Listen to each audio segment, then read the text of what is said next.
We are very excited because Oprah, and you know there's only one, is here to reveal her newest book club selection. We love when this happens because it only happens on CBS Morning. So Oprah, drum roll, please.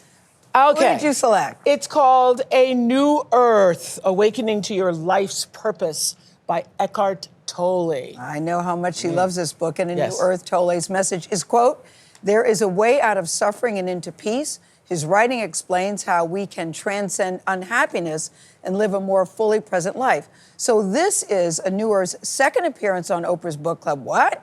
It was first selected back in 2008. So this makes it the only book to have been selected twice. Look at you guys back then. Look at us back then. The only book to be selected twice in the club's 28-year history. Oprah, I love this picture, Oprah, and Eckhart Tolle are here with us.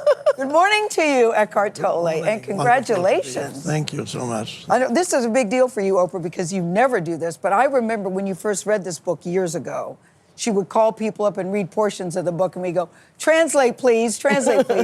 But why did you decide that now is the time? Because you know what's interesting to me, guys, is this book is still relevant today. Mm-hmm. Well, I think it'll resonates. be relevant forever because I think as we live in a world where there is consistent chaos, Yes. it's more important now than ever before to find your own inner peace and to be aware of your contribution to what makes peace in the world. And you can only do that through truly understanding yourself versus your ego and not acting out of your ego. And the reason why I've chosen it for the second time, is because this book actually had probably, I say this, more effect on me than any other living author.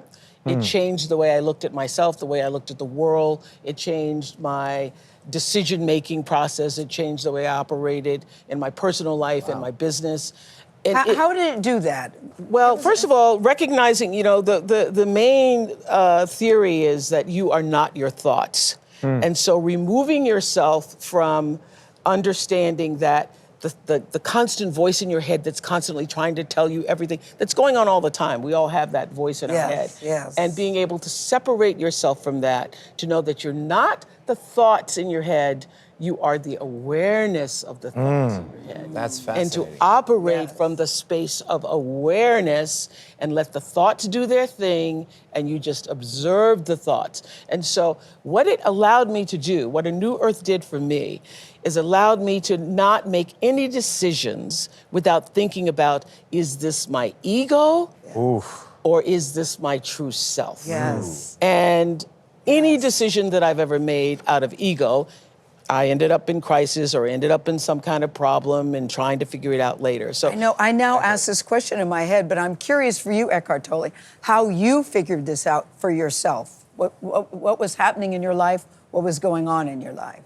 Well, in my 20s, I suffered from depression and other psychological dysfunctions. I became very unhappy person. And I was 29 years old one night when I considered suicide. I couldn't live with myself any longer. So this thought came into my mind, I cannot live with myself any longer. It was just too painful. And when this thought came into my mind, I suddenly stepped back and said, well, wait a moment, what did I just think? I cannot live with myself. Then are there two of me? Who or what is the self that I cannot live with?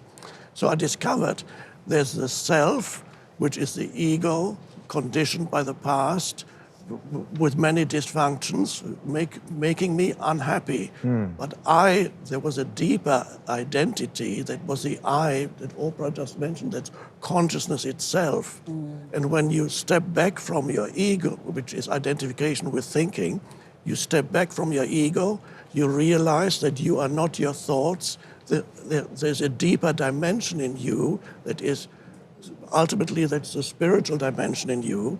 So you step back from your thoughts and realize I am much vaster than my thoughts. So let's try to put it into practice. Yes. You say in the book that the source of unhappiness is never the situation, it's your thoughts about the situation. Yes, that's a very important point.